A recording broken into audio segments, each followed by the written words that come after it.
Hola, bona tarda i moltes gràcies per acompanyar-nos aquesta tarda.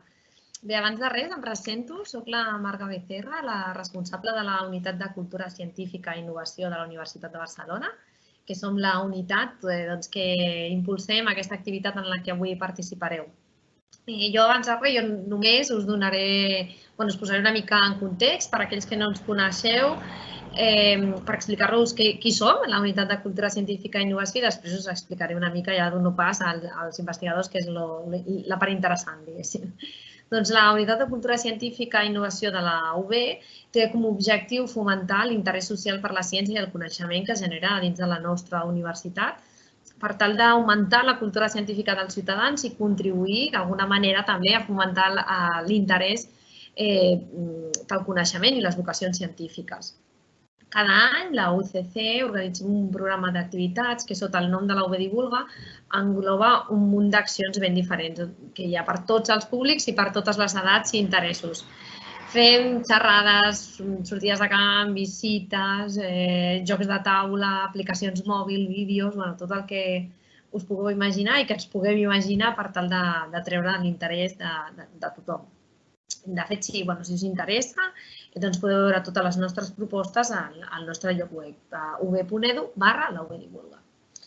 Doncs dins d'aquest programa que us comentava de la UB Divulga, la nostra activitat estrella, la que esperem cada any i que no només nosaltres, sinó tota la comunitat de divulgadors de la UB, és la Festa de la Ciència. És una jornada en la que omplim l'edifici històric de la plaça Universitat d'activitats pràctiques per explicar a què es dediquen els investigadors de la universitat. Aquest any havia de ser al maig, com cada any, i com gairebé tothom vam haver de buscar una manera alternativa per adaptar-nos a la situació d'actual emergència sanitària en la que ens trobàvem i, de fet, ens trobem.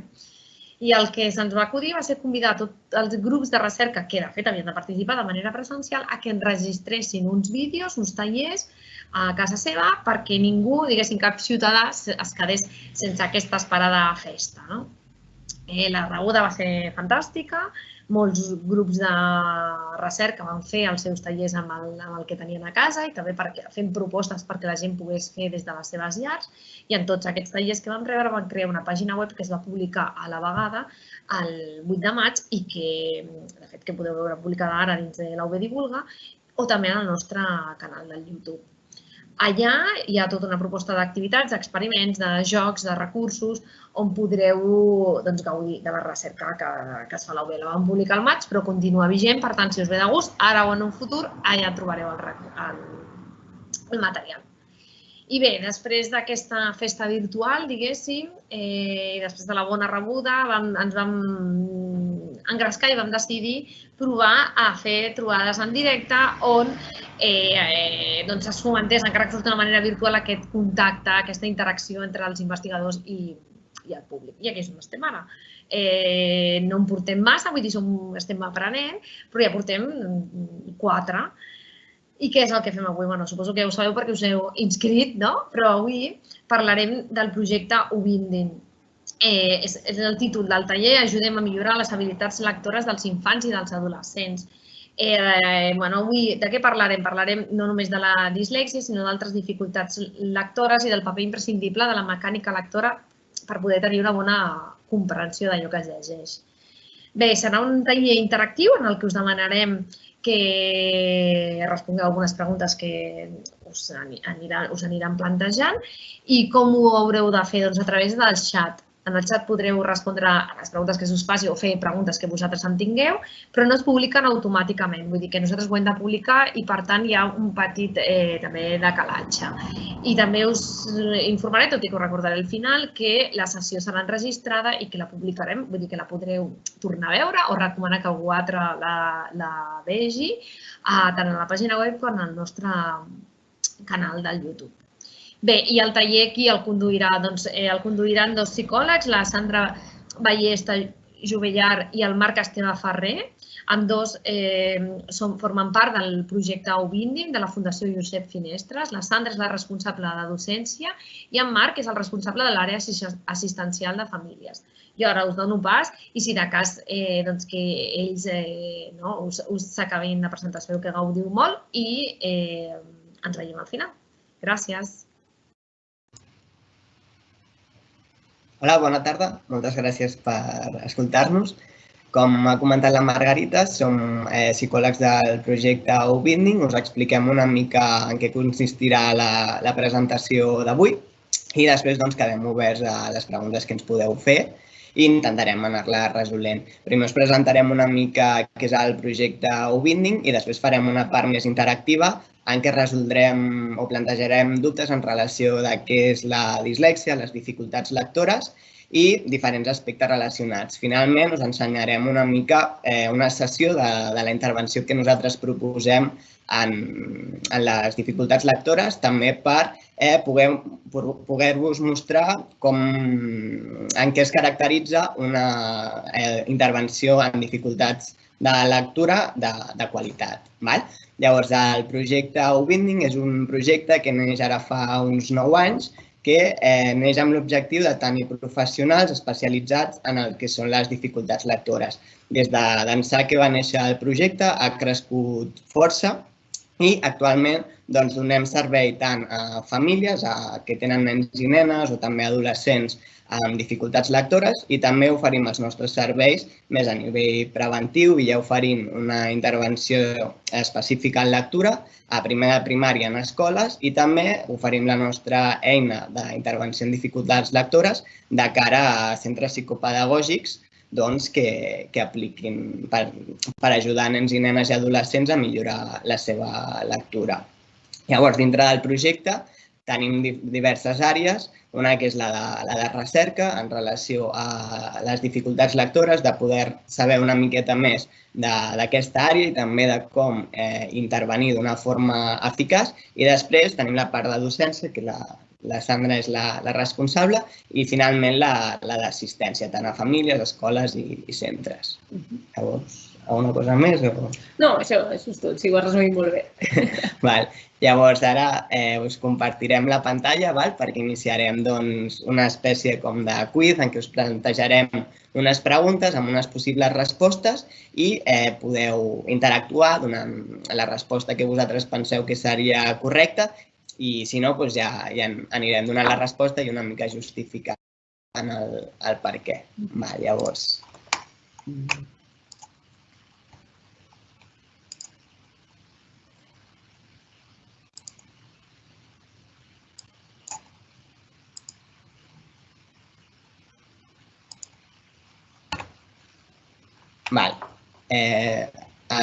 Espero que es vegi bé. Llavors, iniciem la presentació.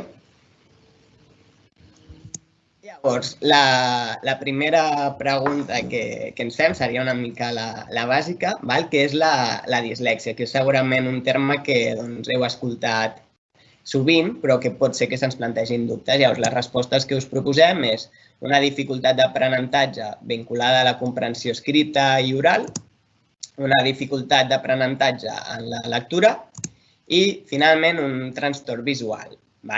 Llavors, deixem uns segons per respondre i, si no, ja passarem a donar la resposta correcta. 5 segons, sisplau.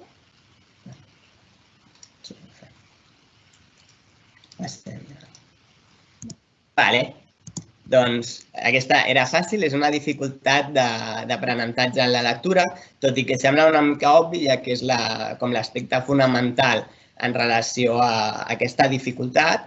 Sí, es poden plantejar molts dubtes o segons quin és l'enfocament dels professionals a l'hora de relacionar com diferents aspectes més enllà de la lectura, com poden ser aspectes visuals, optomètrics, que de moment no hi ha una validació empírica que justifiqui aquesta explicació. Llavors, el que sabem actualment és que la dislèxia és una dificultat que està centrada en la lectura i està fonamentada per una dificultat a nivell fonològic de base. És a dir, hi ha una dificultat en tot el que és el processament dels sons, identificar i a l'hora de poder-los relacionar amb les grafies que els representen. I per això hi ha una dificultat a l'hora de poder desxifrar un text.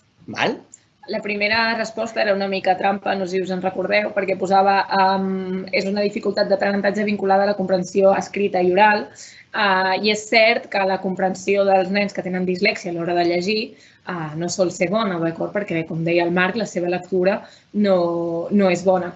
Però tot i així, la seva comprensió oral està intacta, d'acord? I això és important tenir-ho present. Ells no tenen cap problema en comprensió oral. Doncs anem a la segona pregunta. La segona pregunta seria quins símptomes té una persona amb dislèxia? La primera opció seria moltes dificultats per comprendre missatges orals. Aquí crec que m'he avançat. La segona resposta seria dificultats per llegir amb fluïdesa i sense errors. I la tercera seria alteracions que impliquen veure les lletres i paraules a la inversa o desordenades. Deixem una mica de temps. Vale. Aquí han respost la B. Vale. No sé si algú més vol respondre. Vale. Molt bé, sí. Perfecte. Doncs sí, seria la resposta adequada, d'acord? Seria dificultats per llegir amb fluïdesa i sense errors. Aquest seria, diguéssim, el símptoma principal d'una persona amb dislèxia. És que després, doncs, altres coses poden estar implicades, com per exemple el que comentaven, que la seva comprensió, si té dificultat per llegir, probablement també tindrà dificultats en la comprensió. També a vegades un símptoma o un aspecte que sol passar és que els nens i nenes o adolescents puguin tenir errors en la lectura o que fins i tot les lletres les canviïn, facin inversions o lletres semblants com la D, la B, les puguin confondre. Però això no seria una dificultat a nivell visual, sinó és que precisament per la dificultat que tenen a l'hora de desxifrar pot ser que es donin aquests errors per confusió, però no hi hauria una base més visual. Vale, seguim per la següent. La següent pregunta és si la dislèxia es pot curar. És un dubte que a vegades molts professionals, famílies, se'ns pot plantejar o almenys saber fins a quin grau podem ajudar o no als nens i nenes o adolescents que pateixen dislèxia. Llavors, la primera resposta que us proposem és amb una adequada intervenció es poden aconseguir millores importants a qualsevol edat. No es pot curar ni tampoc tractar o intervenir. I l'última, només es pot tractar en els casos en què es detecta molt precoçment. Llavors, igual deixem una estoneta, si algú respon, i si no, doncs donem la resposta.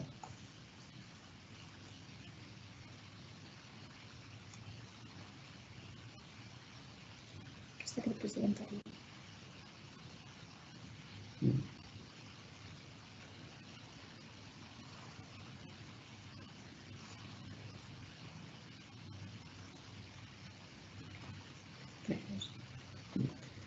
Bé, doncs passem a la resposta. La correcta seria la A, que amb una adequada intervenció es poden aconseguir millores importants a qualsevol edat. A vegades hi ha hagut certa tendència a pensar que aquells nens i nenes que mostren més dificultats en la lectura sempre presentaran aquestes dificultats i que podem ajudar, però amb moltes limitacions.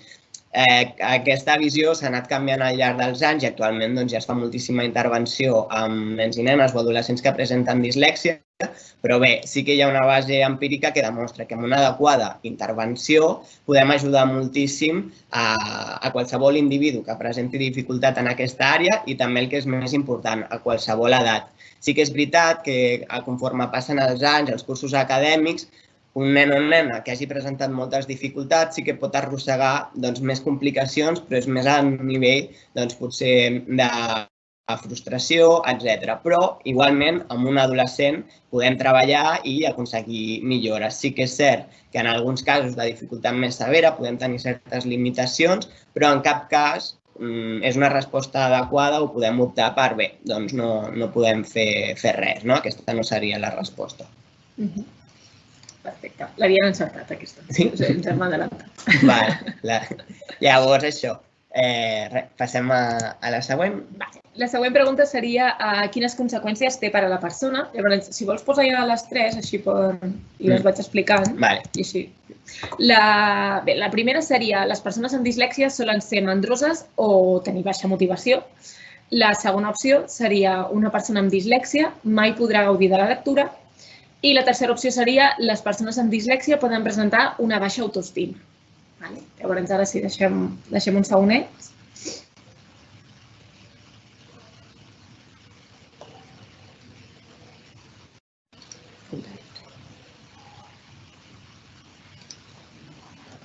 Vale. Bé, ja ens diuen que és la C i així efectivament és, d'acord? Les persones amb dislèxia poden presentar una baixa autoestima, d'acord? Penseu que la majoria són, imagineu-vos, parlem de nens i nenes en etapa escolar, que és sobretot quan es demana més una exigència, una càrrega més alta en la lectura, i aquests nens tenen dificultats i no poden seguir moltes vegades el nivell de la classe, no poden fer potser els deures que se'ls mencionen o si estan llegint en veu alta potser no saben ben bé per on van. Tot això pot generar una càrrega emocional perquè ells se n'adonen que no saben ben bé per què no estan entenent el text o per què no ho estan fent tan bé com els seus companys, d'acord? I això pot afectar finalment a la seva autoestima, sobretot si aquest procés s'allarga o sobretot si no són conscients que realment el que els hi passa és que tenen un problema i que es diu dislèxia o dificultats en la lectura. Si no saben ben bé què és el que els hi passa, això pot ser un problema. Una de les respostes que hi havia, que podia confondre potser una mica, és que les persones amb dislèxia els diuen que potser poden ser mandroses o tenir baixa motivació. Això sol passar que a vegades els nens i nenes que tenen dificultats en la lectura no es senten tan motivats per llegir, d'acord? És un fet perquè ells bàsicament no disfruten tant de la lectura perquè no arriben a accedir al que posa el text. Llavors, imagineu-vos en un context on nens i nenes estan agafant llibres de l'estanteria per llegir i veus que hi ha un nen que mai agafa llibres i que no sent interès per llegir. Aquesta dificultat de lectura que pot estar tenint aquest nen o aquesta nena pot ser confosa per és un nen mandrós, no li agrada fer els deures, o pot ser que sigui un nen conflictiu, prefereix estar jugant amb la pilota que no pas llegir. I estem confonent una dificultat de lectura amb una altra cosa. D'acord? Passem a la següent.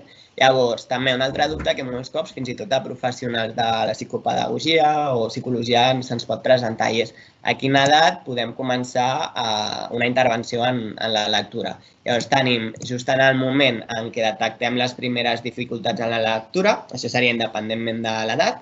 Després la B, abans i tot que s'iniciï l'aprenentatge de lletres i de la lectura. I, finalment, a la C, a partir de 7 o 8 anys, que és en el moment en què és possible fer el diagnòstic de dislèxia. Esperem uns segons, a veure si tenim alguna resposta.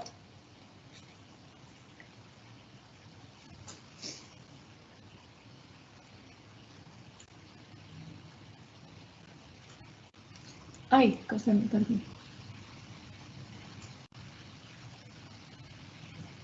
Ens diuen, poden gaudir la lectura amb intervenció? Perdoneu que no havia vist aquesta pregunta. Ens pregunten si poden gaudir els nens i nenes de la lectura amb una intervenció. Amb una intervenció adequada, nens i nenes amb dificultats de lectura poden acabar gaudint de la lectura com qualsevol altre nen. En aquest sentit, sí que hem de ser conscients que, per exemple, un nen o nena o adolescents fins i tot que presenten moltes dificultats en la lectura, a l'hora d'animar-los a llegir, hem de ser també conscients a quin nivell ens trobem i quin treball potser previ hem de fer perquè després es pugui acabar gaudint de la lectura i que això és una mica en el que ens enfoquem a Winding, en treballar la base de la mecànica lectora per anar augmentant la capacitat lectora i que finalment realment es pugui llegir un llibre sense que sigui, en certa manera, una tortura, que a vegades per a aquests nanos sí que ho és. Ens diuen que la A, d'acord? Que aquesta resposta seria la A. Exacte. La resposta correcta, a quina edat podem començar, seria just en el moment en què detectem les primeres dificultats en la lectura. Tradicionalment, i actualment també passa, que molts cops professionals de psicologia o psicopedagogia, això seria una mica culpa nostra, que hi ha hagut la tendència d'esperar-nos a que es pogués fer un diagnòstic, això és a partir dels 7-8 anys, en què ja hi ha unes dificultats en la lectura consolidades, és a dir, no hi ha dubte de que realment hi ha una dificultat. Això ha fet que a vegades es retraci massa el fet de poder començar a intervenir.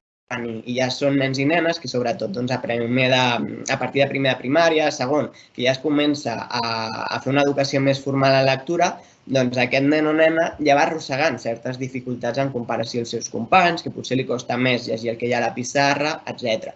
Llavors, el que ja s'ha vist, hi ha evidència científica, és que fins i tot a P5 primer, en què detectem que està costant la lectura, o que simplement ja comença a haver-hi un rebuig cap al que és la lectura, perquè al nen o nena li costa, ja podem començar a fer una intervenció. Llavors, la intervenció ha de ser totalment adaptada a cada cas i també és el que ens serveix per veure si realment hi ha una dificultat o no. Si veiem que amb certa intervenció ja millora la qualitat lectora d'aquell nen o nena, doncs segurament no presenta una dificultat greu. Però si veiem que hi ha més dificultat, conforme anem treballant, doncs sí que aquí podem detectar les dificultats lectores, però ja hem fet aquest inici de la lectura, del treball, de la intervenció. Sí que, òbviament, no podem treballar tampoc a edats molt breus o fins i tot quan no s'ha donat cap tipus d'ensenyament de les lletres, de la lectura, etc. Sí. Un apunt una mica de la investigació és que justament això el que deies amb bebès, que òbviament no se'ls ha ensenyat ni lletres, ni lectura, ni res, es poden fer estudis de neuroimatge, d'acord? On bàsicament et fan una imatge del teu cervell en el moment en què estan presentant la parla oral mateix o estímuls visuals i ja es pot veure que podrien ser futurs dislèxics o futures persones amb dificultats en la lectura, fins i tot abans que se'ls comenci a ensenyar a llegir. Però tot i així, com deia el Marc, el moment per intervenir no seria abans, sinó seria justament quan comencen a aprendre a llegir i ja veiem que pot haver-hi alguna dificultat. Anem a la següent. Quina relació existeix entre dislèxia i intel·ligència? La primera opció seria tot individu amb dislèxia presenta un coeficient inferior a la mitja. La segona seria les persones amb dislèxia són usualment més intel·ligents. I la tercera seria no existeix ninguna relació concreta entre ambdues. En aquesta jo crec que hi ha molt mite, així que a veure què responen.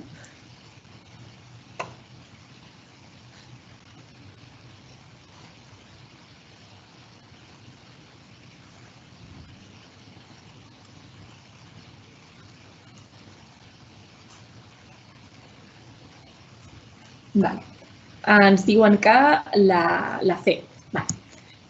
Bé, perfecte. Tenim alumnes avantatjats. Exactament. No existeix ninguna relació concreta entre la dislèxia i la intel·ligència, d'acord? No correlacionen de ninguna manera. No per ser dislèxic seran més intel·ligent o menys intel·ligent. No sé si vols afegir alguna... Sí, en aquest sentit, molts cops es pot confondre, no? Sobretot fa uns anys que potser un alumne que li costés molt llegir potser ja s'interpretava com que no és prou intel·ligent o no serveix pels estudis. Llavors, hem de tenir molt present aspectes més bàsics, com pot ser la capacitat lectora, abans d'assumir, de fer qualsevol assumpció en aquest sentit. Llavors, aquí, òbviament, una persona que tingui dificultats en la lectura pot ser que li costi més a nivell d'estudis o que l'aprenentatge i el rendiment acadèmic es vegi afectat. Però això és una mica per la dificultat a l'accés a la informació escrita, que encara a nivell acadèmic és la base principal d'accedir a la informació. Llavors, en aquest sentit, el que és molt important i que s'ha de tenir clar a nivell acadèmic, la importància de poder fer adaptacions amb aquest alumnat per tal que les seves dificultats no perjudiquin tant en el rendiment acadèmic o les notes, però que això, el rendiment acadèmic o notes, no és la intel·ligència. Llavors, és important fer aquesta distinció. Llavors, aquesta part ja estaria. Una mica hem fet un repàs de què és la dislèxia i sobretot de vegades falsos mites o confusions que pot haver. Llavors ara passarem a fer l'altra part de la presentació en què us ensenyarem una sessió exemple de les que nosaltres podem fer amb els nens o adolescents que fan la nostra intervenció. Llavors, una mica per així d'introducció, d'explicació, la nostra intervenció combina el que és la intervenció online per unes sessions que les famílies fan des de casa, que són molt breus, d'uns 10-15 minutets, i nosaltres proposem fer-ne unes 5 a la setmana, perquè s'ha vist que realment perquè una intervenció sigui efectiva necessitem treballar amb certa freqüència i també intensitat. El fet que siguin sessions breus ens permet que realment el nen o nena o adolescent el seu grau d'atenció i treball sigui el màxim i que aquest aprenentatge que fem realment sigui eficaç, que en moltes ocasions tendim a que els nens o nenes i adolescents llegeixin, treballin durant molta estona i que, clar, realment el benefici que tenim no compensa el temps que hem dedicat. Llavors, també les sessions que nosaltres plantegem són molt lúdiques i molt adaptades al nivell de cada infant i adolescent. No és una aplicació que es faci només online o sense cap tipus de supervisió per part d'un professional, sinó que sempre hi ha algun clínic del projecte i també un matemàtic en què fem un treball combinat per veure com estan els resultats en lectura i que ens permeti fer una adaptació de la nostra intervenció.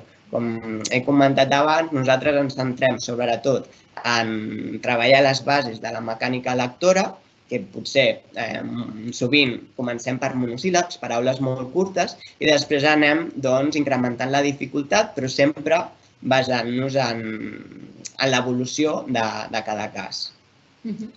Sí, nosaltres seguim pendent dels xats, per molt que ara ja no siguin preguntes, si teniu algun dubte, el que sigui, seguirem responent.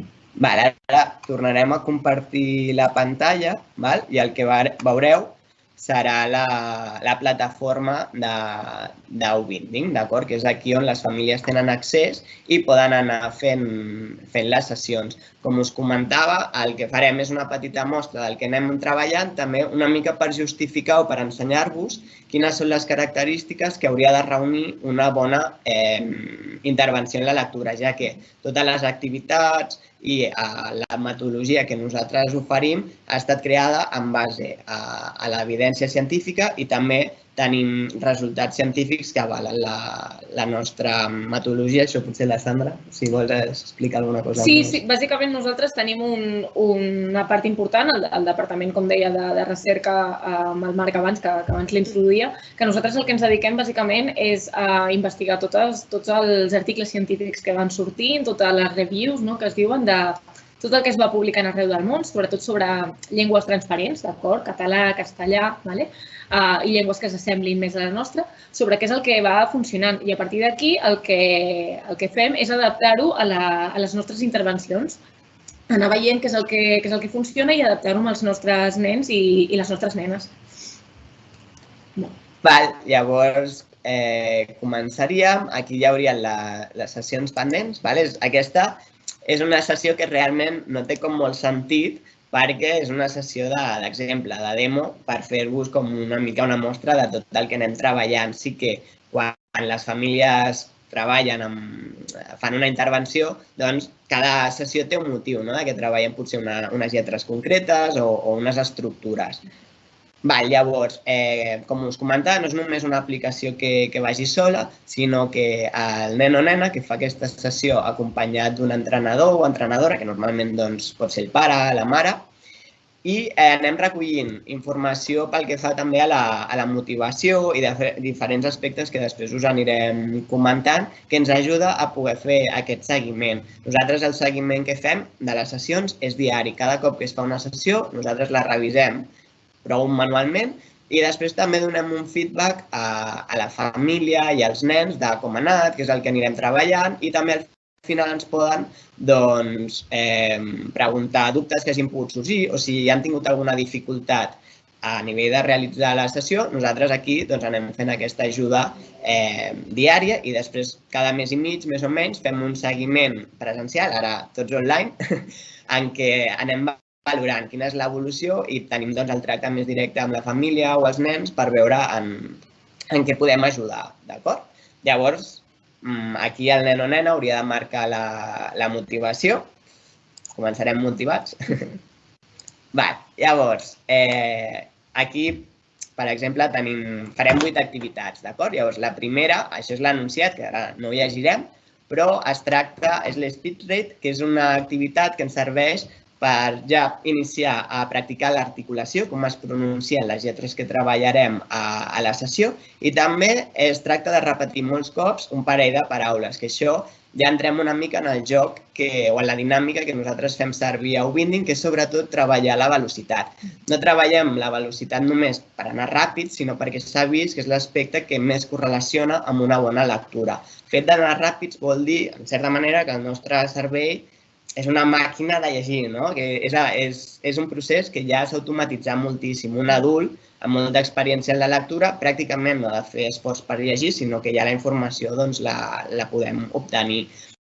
És això el que nosaltres volem aconseguir amb els nens i nenes, d'automatitzar molt la mecànica lectora perquè aquest procés no els sigui tan cansat i puguin dedicar més recursos a tot el que sigui la comprensió, fer inferències del text, o si estan fent un examen, doncs fixar-se amb la informació que és rellevant, etc. Llavors, començaríem. Hi haurà activitats que les intentarem a veure si podeu participar i si no ho anirem fent directament. Faig d'entrenador i tu? Vale, jo faré ara d'entrenador, després ens canviarem i la Sandra farà de nena. Llavors, hem de llegir aquest parell de paraules. Molt bé. Lila, pispa. I la repetirem molts cops. Lila, pispa, lila, pispa. Vale. 1, 2 i 3. Lila, pispa, lila, pispa, lila, pispa, lila, pispa, lila, pispa, lila, pispa, lila, pispa, lila, pispa, lila, pispa, lila, pispa, lila, pispa. Vale. No és tan fàcil. Aquí el que estem fent també és el que deia el Marc també, i escalfar les articulacions, escalfar inclús les xarxes neuronals que impliquen llegir, que impliquen articular, d'acord? Que tot està molt relacionat, d'acord? Llavors, com a activitat d'inici, és una molt bona activitat i als nens els hi agrada molt, realment. Per cert, un petit apunt, no sé si heu vist que les paraules són, bueno, lila sí que existeix, no? Però les paraules acostumem a treballar amb pseudoparaules, que li diguem, ¿vale? És a dir, són paraules inventades, però tot i així no són molt estranyes, tenen estructures que són molt comunes en el català i en el castellà, d'acord? Per què acostumem a treballar amb pseudoparaules? A vegades el que ens trobem és que els nens amb dificultats lectores s'inventen les paraules, comencen a llegir una paraula, per exemple, ma, i diuen mama, perquè l'han vist tants cops, no? Doncs que elles llancen a dir la paraula. Quan saben que aquesta paraula és inventada, han de fer l'esforç de descodificar lletra per lletra i dir-la tal com és, sense inventar-se-la. Per això, sobretot moltes activitats del principi, aquesta és una sessió de bisíl·labs, per tant sí que hi haurà més paraules reals, però sobretot al principi treballem amb moltes paraules que no existeixen. Val. Llavors, ara faríem una activitat que és de velocitat lectora. Apareixeran una llista de paraules i l'entrenador o entrenadora, en aquest cas, ha d'anar clicant com marcant el ritme de lectura, sempre adaptant-nos una mica al nivell de cada infant o adolescent, però a Ubinding sempre intentem centrar-nos en la velocitat, que l'entrenador o entrenadora estiri una mica la velocitat i que faci que el nen o nena s'hagi com d'esforçar una mica per afavorir aquest procés que dèiem d'automatitzar, que cada cop la lectura requereixi menys temps. Llavors, ara faré jo de nen. Preparat? Vinta, bata, selvo, tolva, bata, banto, bona, bisba, Vidal. Podia haver apretat més. Vale, no sé si s'ha vist, però aquí hi ha hagut una paraula que no l'he llegit del tot bé, llavors. Bàsicament crec que s'ha equivocat amb bata, no? Sí. Nosaltres, en les activitats que són de velocitat, no corregim, d'acord? En les llengües que són, per exemple, català i castellà, el que deia, llengües transparents, és a dir, que hi ha molta correspondència amb com s'escriu una lletra i com es pronuncia, no sol haver-hi masses errors a l'hora de llegir. Per exemple, amb l'anglès seria completament diferent, però en català i castellà no és així. Llavors, en les activitats que són de velocitat, si el Marc s'equivoca, jo continuaré, d'acord? Continuaré clicant per agafar velocitat. No m'importarà tant els errors. Si realment és un nen o una nena que fa moltíssims errors, sobretot amb alguna lletra en concret o alguna cosa així, es treballen amb altres activitats, amb altre material també. Però no seria en les activitats de velocitat on realment el que volem és velocitat. Això també una mica l'aplicació de cara quan estem amb els nostres nens i nenes llegint un conte o un text que a vegades els pares ens comenten, no? És difícil perquè va cometent molts errors i hem de corregir, hem de tornar a començar. Llavors, una mica per potenciar la lectura el que necessitem és que no es faci una activitat que sigui frustrant o que sigui molt pesada. Llavors, quan el nen o nena està llegint un conte, és millor no estar aturant contínuament o demanar que corregeixi. Una mica pel que deia la Sandra, ja que en les llengües transparents, com el català o castellà, els errors no és un dels aspectes més importants i es van corregint a mesura que anem practicant. Llavors, és millor potser fer una relectura de llegir la frase que ho llegeixi el pare o mare, però sense haver de marcar molt els errors, perquè també aquí tenim l'altra part de que si no, si estem corregint o posant tanta atenció als errors, segurament el que ens passarà és que el nen o nena es desmotivarà, potser hi haurà enfados. Llavors, és millor mantenir aquesta dinàmica. Sí. Vale, perfecte. Doncs anem a fer una activitat de memòria, d'acord? Les activitats de memòria a vegades costen una miqueta. El que farem aquí serà... Vale. Soc jo la nena? Sí, vale. Vale, doncs jo llegiré venta, vinta, vanta. Vale? Sí.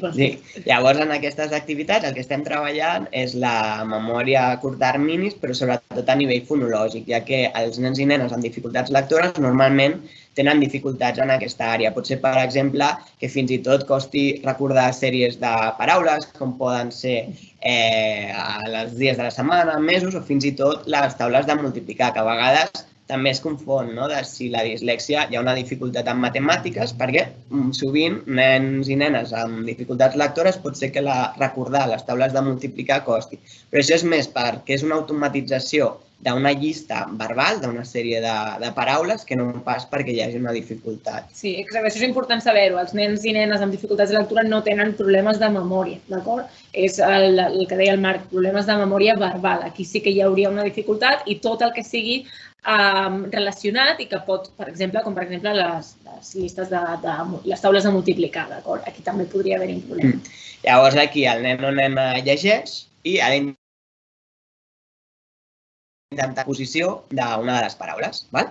Llavors... Sí, venta, vinta, vanta. Vale, sí. Sí.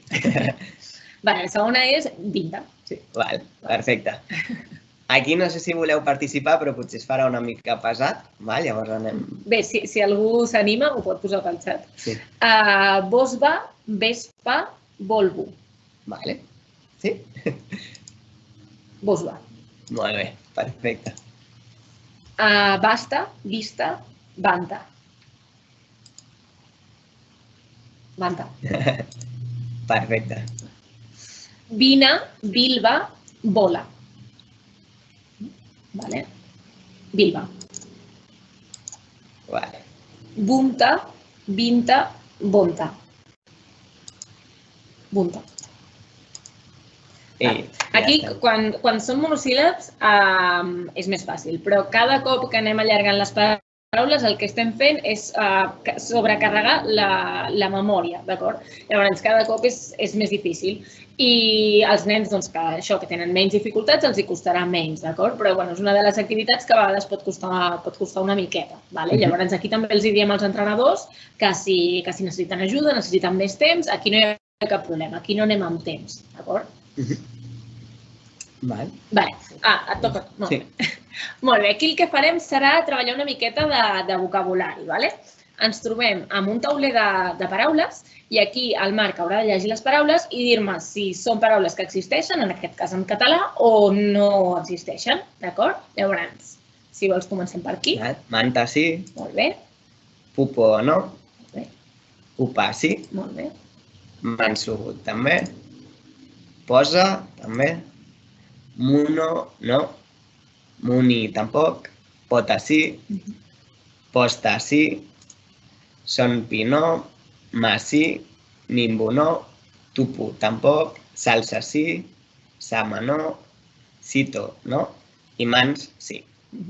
Aquí potser que algun nen no conegui el vocabulari o el que sigui, però com que és una activitat que no és en si de velocitat, doncs també podem disfrutar de l'activitat coneixent vocabulari, ensenyant-li al nen si no sap alguna paraula, ens parem, li expliquem, d'acord? Sí, en aquestes, la majoria d'activitats treballem el que és la mecànica lectora, però també hi ha altres aspectes que són molt importants perquè hi hagi una correcta lectura i després comprensió. Entre ells són el vocabulari. Llavors, quan més ric és el vocabulari d'un nen o nena o sap distingir, de reconèixer les paraules, aquí també estem potenciant la lectura.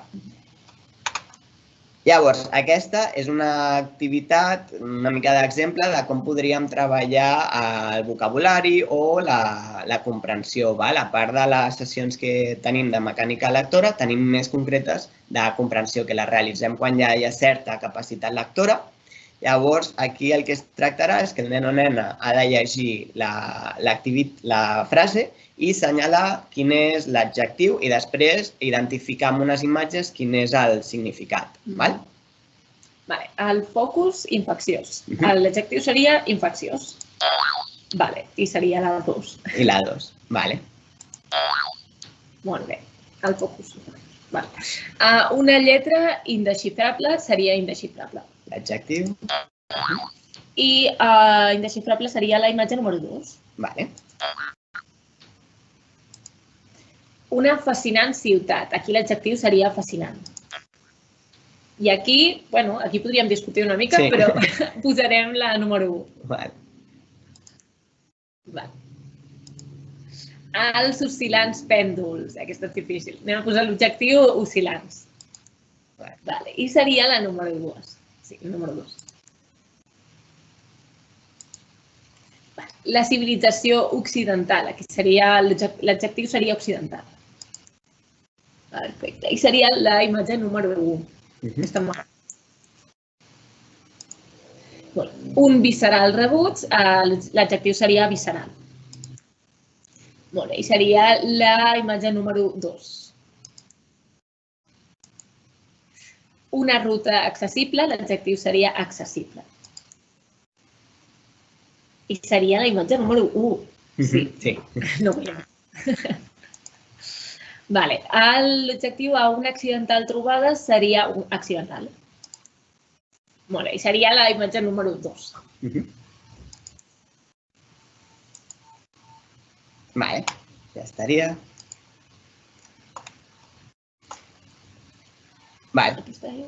Llavors, aquí són altres activitats que anem treballant la mecànica lectora, però també a nivell de comprensió, de poder relacionar les paraules, de veure si tenen o provenen de la mateixa arrel, etc. Molt bé. Llegeixo jo i dic gota, goteig, sí que estan relacionades. Molt bé, com que estan relacionades. Rastre, rastreig. Sí. Dutxa, caputxa. No. Molt bé. Picar, picoteig. Sí. Mostra, mostreig. També. Festa, festeig. Sí. Assaig, passeig. No. Sort, sorteig. Sí. Estoig, punteig. No. Catxo, cotxe. No. Petó, petoneig. Sí. Mig, enmig. Sí. Garatge, sondeig. No. Bombatxo, bombardeig. Sí. Sí, és la... Mareig, xafardeig. No. No sé si heu vist que aquesta activitat treballava molt IG, TX, d'acord? Això ja són sessions una miqueta més avançades, és un so que costa una miqueta. Inclús treballem molta ortografia, tenim sessions d'ortografia, que és una part de la lectura, per als nens que ja comencen a descodificar millor. I, per almenys pel que hem pogut veure més, la TJ, TG, IG, tot això costa molt de saber com s'escriu, d'acord? Sembla a vegades una mica aleatori. Vale.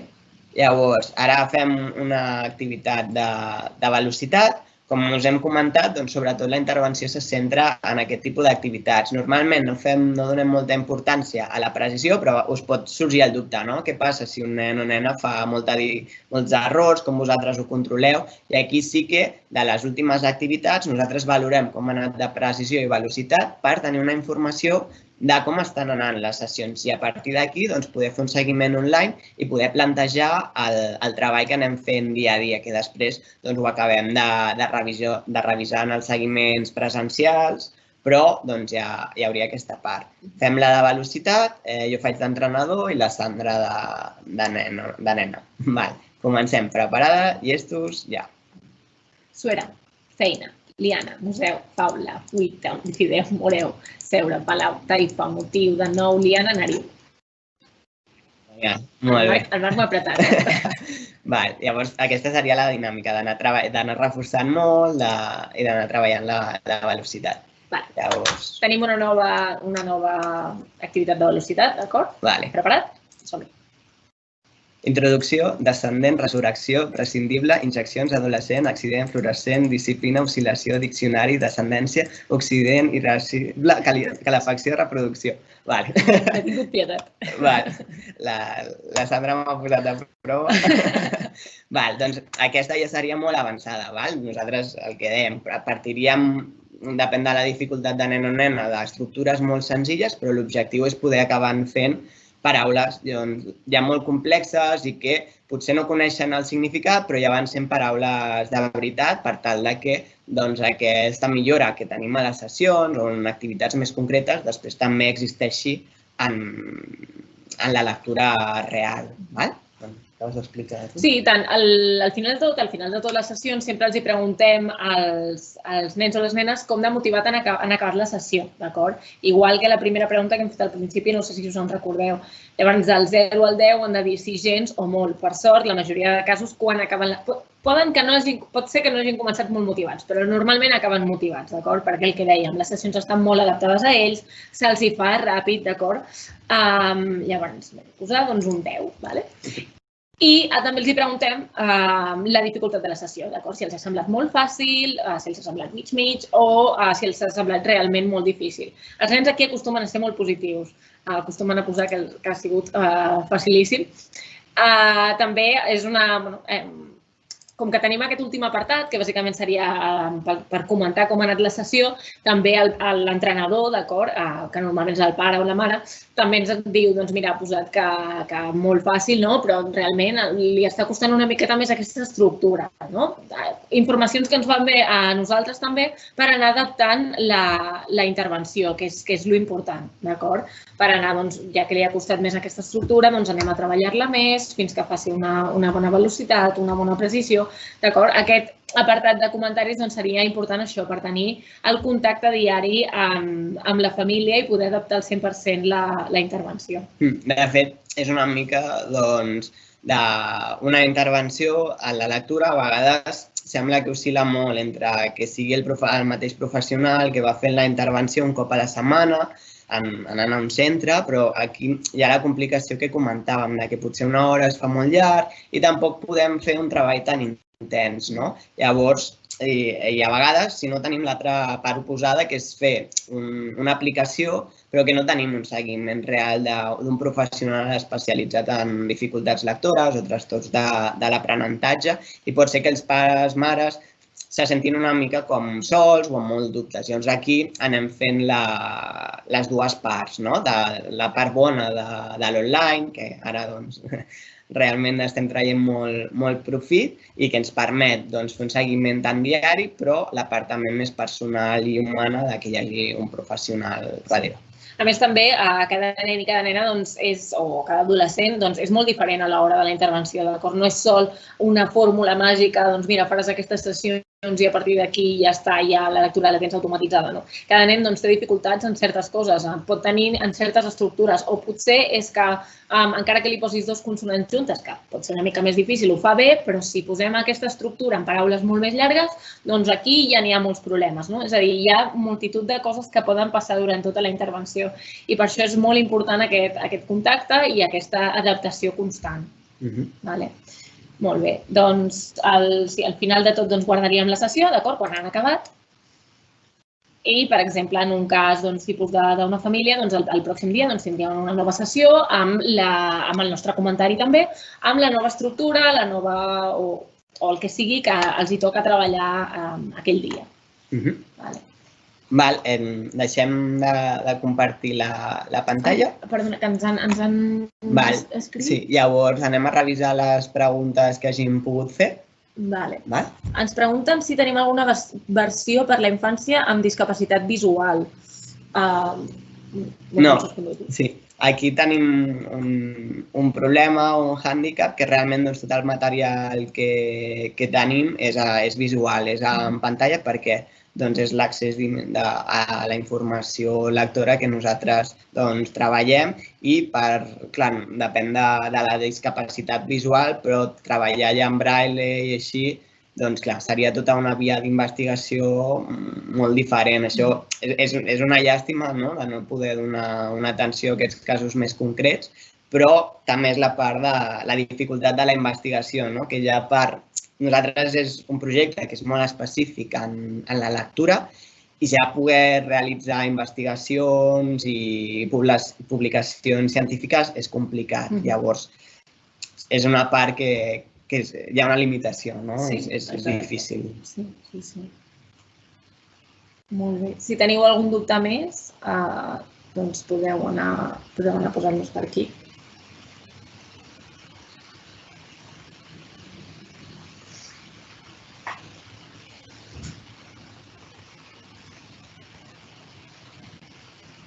També a nivell d'informació, el que dèiem abans, que ho he dit breument, ens estem trobant que molts nens i nenes, quan acaben aquesta intervenció, imagineu-vos que arriben a un bon nivell lector, d'acord, a un nivell on poden descodificar sense problemes,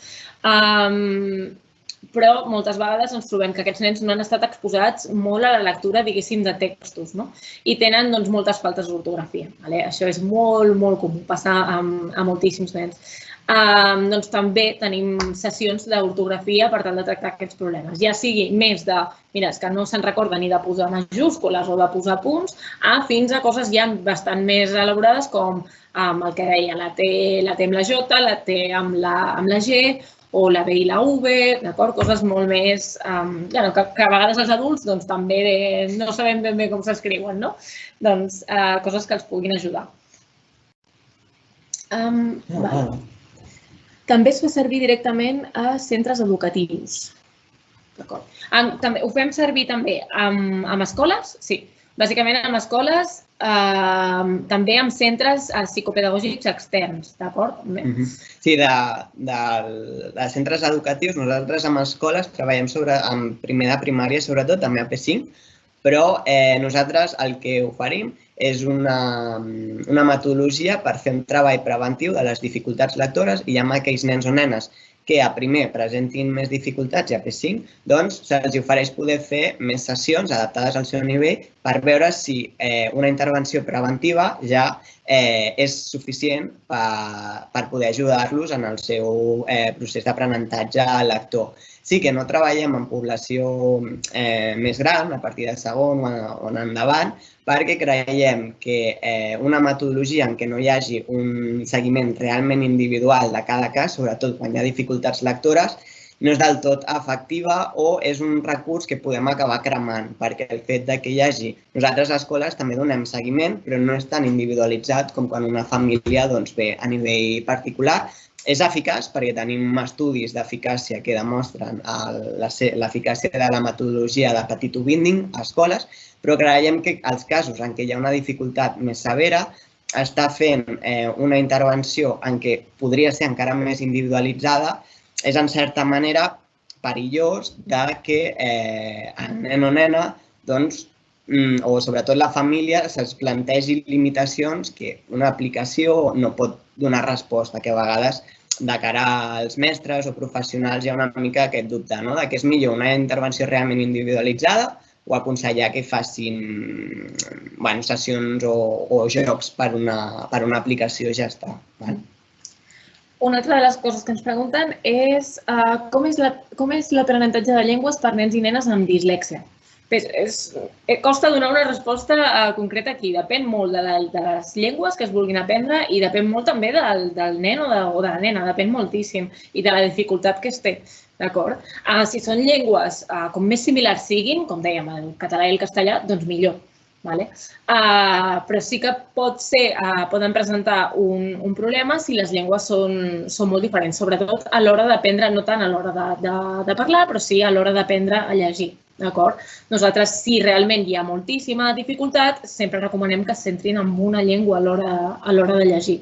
De fet, està molt relacionada aquesta pregunta amb una següent que ens diuen i per persones que la seva llengua materna és una altra llengua que no sigui el català, castellà, àrab, urdú, xinès. Justament han posat com 4 llengües molt diferents, no? Si la llengua materna és el català, perdoneu, no és el català, però és el castellà, de fet nosaltres també tenim el programa en castellà, d'acord? És el que deia, les llengües són molt, molt similars, per tant, no seria un problema. Però si és l'àrab, l'urdú o el xinès, que de fet és que no tenen ni els mateixos caràcters i la família creu que aquell nen o aquella nena no ha d'estar massa exposat o li donen més importància a la seva llengua materna, per exemple, un nen de família xinesa que hagi d'estar més exposat al xinès que no pas al català, no recomanaríem, si té moltíssimes dificultats, no recomanaríem una intervenció, d'acord? Bàsicament perquè seria molt difícil. Primer seria millor que aprengués a llegir en xinès, d'acord? També depèn de a quin context està escolaritzat el nen o nena. Si realment no estigués escolaritzat aquí, doncs sí que no... L'interessant seria que aprengués xinès. Si, clar, està escolaritzat aquí, hauríem de...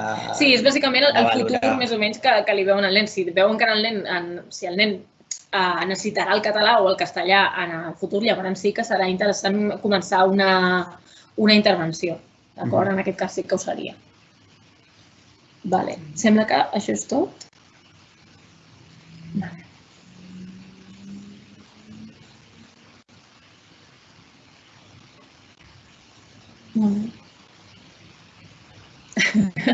Crec que ja està. No sé si ens esperem una miqueta més o...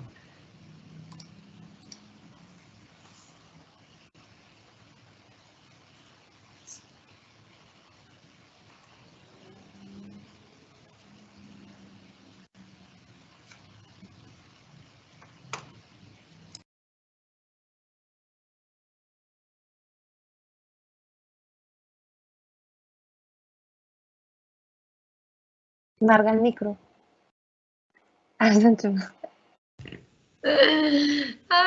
Moltes gràcies, estava dient el Marc i la Sandra. A veure, no sé si hi ha algú que ha vingut a tota la sessió que hem fet d'activitats en directe. Si hi ha algú ja sap que és un clàssic meu, que sempre em deixo el micro tancat quan he de dir adéu. Doncs estava dient que a mi m'ha semblat molt interessant, no? I sobretot aquest punt que heu comentat, no? De la importància de